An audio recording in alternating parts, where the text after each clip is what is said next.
This is Transcend with Nat, where we are awakening to the spiritual heart, sharing stories and awarenesses along the path of transcendence.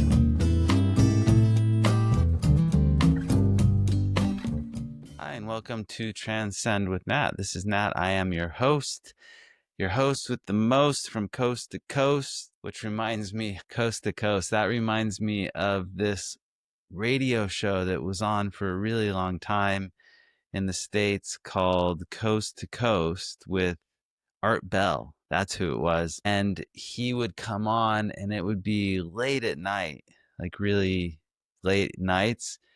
And this was a time when I was driving often late at night for my teacher, John Roger, my spiritual teacher. We'd be, for whatever reason, out really late, going on these long drives, sometimes all night long. And we would listen to Art Bell, Coast to Coast AM, I think it was, on AM radio. And it was a talk show. And he would talk about everything on the fringes for sure. Like he had this guy on that would talk about the kill shot from the sun, that there was going to be a solar flare that just wiped out all electronics on Earth. And then at the time, there was a bunch of stuff about Y2K.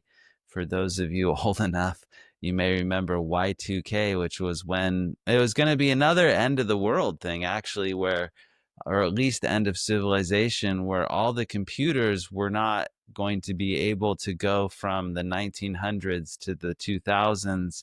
And for some reason, that was going to shut down civilization and all electronics on the earth, the stock market, everything. I remember we went and looked at this one guy's Y2K bunker that he had built. He was an IT guy, I believe. He was a computer guy that one of JR's organizations had hired, and he wanted to show us his Y2K bunker. So we got to see his Y2K bunker. And yeah, that was just another one of those end of the world scenarios where everyone was afraid. And there have been many others since then, and they still continue today, where people think that the end of the world is coming, is near. I suppose odds are one day they may be right, but it's possibly billions of years away. Anyway, when I said coast to coast, that reminds me of those times listening in the car with John Roger as we drove around. My good friend Eric, who passed away, who also worked for JR at the time, we would laugh about some of the stuff we'd hear on Art Bell, because you get all sorts of people who would call in and tell their stories. There was a bunch of stuff about UFOs, government conspiracy.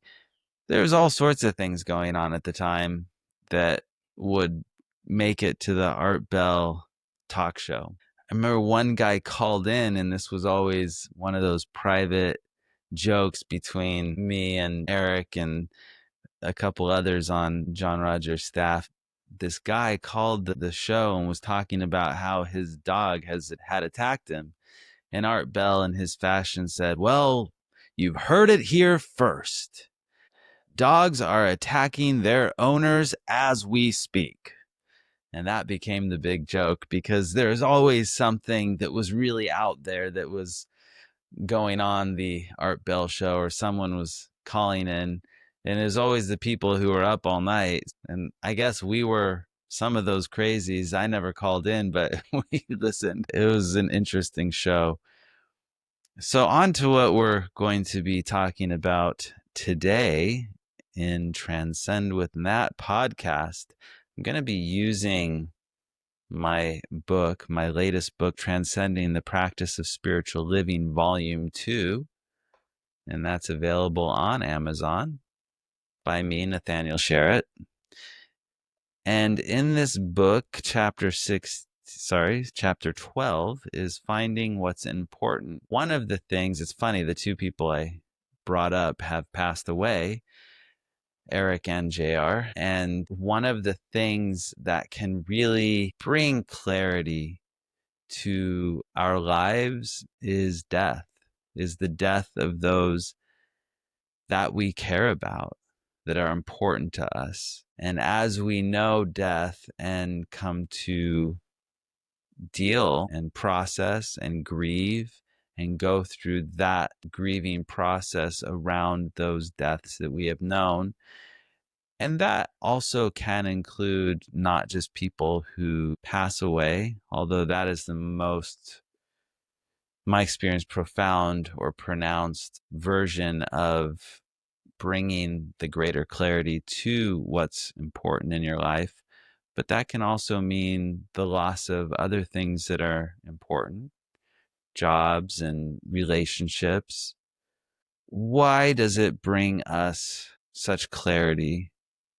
Because it reflects to us our own mortality, that this is a fleeting moment in time, that life is just a blink of the eye, that this time we have here in this body and this lifetime is rather short and goes by quickly. And so all the things that you put so much energy into, all of the things that through your actions, through your focus, you have decided are important, that gets refined in how you look at it when you are confronted with the mortality of the body, with the reality of the death and loss of loved ones. It's not easy by any means. And maybe that's what makes it so profound, is that it's one of the hardest things, at least in my experience, is to lose those that we love. And it's one of those things that can really change your life when you allow yourself to process what comes present inside of you when you lose someone important to you. In this book, Transcending: The Practice of Spiritual Living, Volume 2, there's a few questions for journaling that I bring up in this chapter 12, Finding What's Important. Because these questions, or the answers to these questions, can prime the pump for you to relook at your life from that perspective of death, from that perspective of how short life is and how fleeting and how temporary. The first question is, if this were your last year on earth, what would you want to do? Pretty simple. If you just knew you had 1 year left, what are the things that you would want to do? At the end of the coming year, how would you want to leave things, your belongings, your relationships, etc., if you left the planet? And you can start looking at, like, what's the difference between how you would want to leave things in this world, in a world without you, in a world where there may be those who care about you. Sometimes you may not even realize how many people actually care about you, because it's rare, I find, that people actually express their true feelings about how much people mean to them. And it's really easy, I think, especially in this age of disconnectedness. We're more connected through technology, but we're more disconnected in reality. And I think that there's a lot of people who forget or don't see or have a hard time seeing how important they actually are to other people, that they don't even know that they're that important. When you've lost people, and especially unexpectedly and even expectedly, you realize how important it is to communicate the importance of other people to you, that you show up in loving with them, that you show up in caring, that if there's something that is unsaid that needs to be said, that gets said. And that when you say goodbye to someone, when you're not going to see someone, that you say it in a meaningful way. Because for those of us that have lost people unexpectedly, you just never know. And that can be a disturbing message, but it's not meant to be. It's actually meant to be one that makes sure that you prioritize what's important in your relationships. The third question is, what if you only had 12 months to live? How would you relate to the people in your life, to your work, to your time, and to yourself? See, you're looking at what the world would be without you in it, because one day that will be the reality for all of us. It becomes very clarifying and very important for you to prioritize those things that are meaningful and that are also meaningful for the progression of your soul. Because when you really look at the temporariness of your life in this body, that begs the question of what comes next. A lot of people say you can't know, but I don't see it that way. There are ways to open your awareness and to see. And those of us who have seen that, who have had those moments, you can listen to accounts of people who've had clinical death experiences and hear what that is. But until you have the real experience of this other place in reality, this place of light where everything is light, it's one that rests on belief. But belief is far inferior to experience. One of the methods of having that experience, of preparing yourself for your own progression, for your own continuity beyond this lifetime, the first step is moving inside of you, is becoming aware inside of you of that aspect of you that continues beyond this lifetime, beyond the body. And that awareness is available to you now. It is available as you live in this world. In fact, that's the beauty of being embodied in your body right now, is that you have all of these levels, from that densest physical level through the astral, which is the imagination, the emotional, the causal level, the mental level, the etheric, which is the unconscious, and the soul, which is that pure aspect, that pure extension of God. It's like God is the ocean, and you take a cup and fill it with this water of the ocean. Now, it's not the ocean, but it is the same. And when you dump it back in the ocean, it then becomes the ocean once again. And that's like the individuated aspect of the soul of God. And so you are a soul, and you can become aware of that by turning inside, by opening the spiritual eyes and ears, by chanting the sacred tones. And there are those tones that are charged to help you awaken to that reality. And they become a reflection of that higher vibration. So that as you intone these sacred tones, such as the hue, which is the Sanskrit for God, and it sounds like hue, and you do that internally and you chant that. That's a very simple, straightforward tone that means God in Sanskrit. And as you intone that, and then you listen, and you listen beyond the sounds, you listen inside and open yourself to that higher awareness. Those frequencies are available to you, that you can become aware of that aspect of you that continues when the personality, when the body passes away. And so that would be the first part of preparing yourself, and preparing yourself first for the soul's journey, for the continuation and the continuity of your existence. The other way in which you can prepare for that continuity is in the actions and the frequency and the way in which you express yourself into this world, and the way that you hold this world inside of you. And as you do that with greater loving and caring and compassion, that's what will be returned. So you're laying the seeds energetically for future existence. In the event that you re-embody, you're planting those seeds now of loving, of light, of the higher awareness, so that those are returned to you. And it's that concept of as you sow, so you reap. So what you are putting out is what will be returned to you. And so that's part of the continuity of consciousness and what becomes important.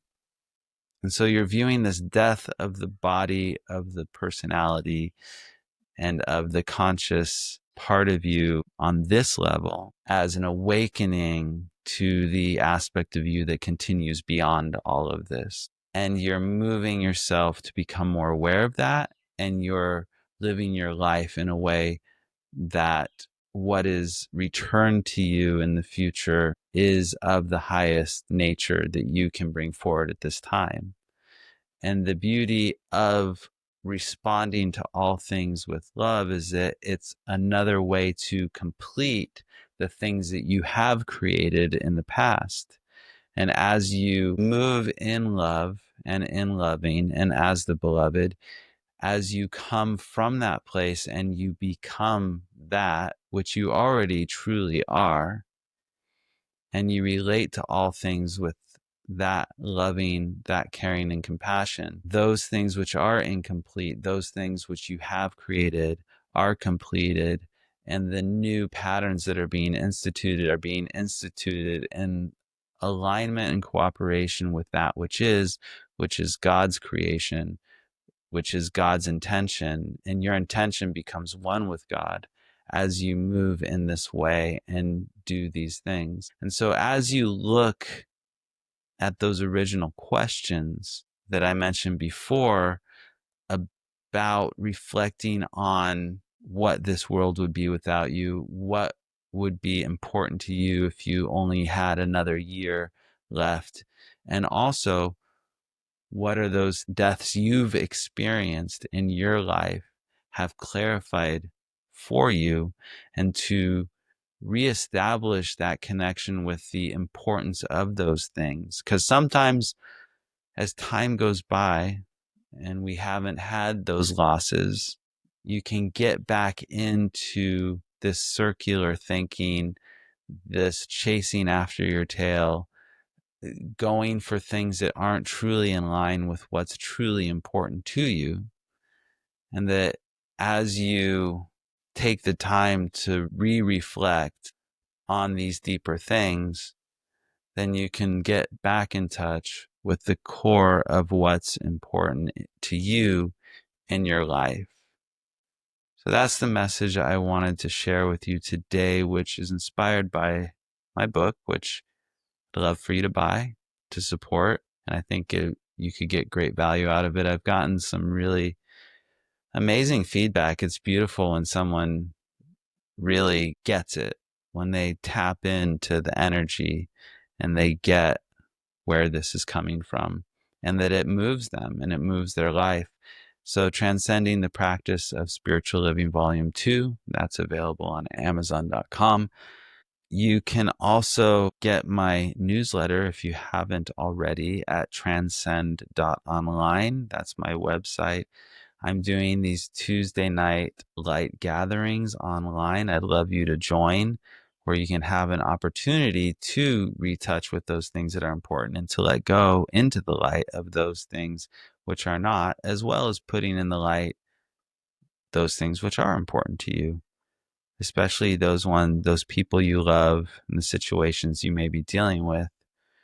You can also reach out to me if you like one-on-one support. I do spiritual counseling, do the spiritual life review, as well as these light blessings, which you can write me about. And you can get in touch with me about all that on my website, transcend.online. Until next time, God bless you all. Berush Beishan, which means the blessings already are, which is the truth. Loving me 'cause I'm free. Just forgive yourself. Come on, let it be. 'Cause I'm free.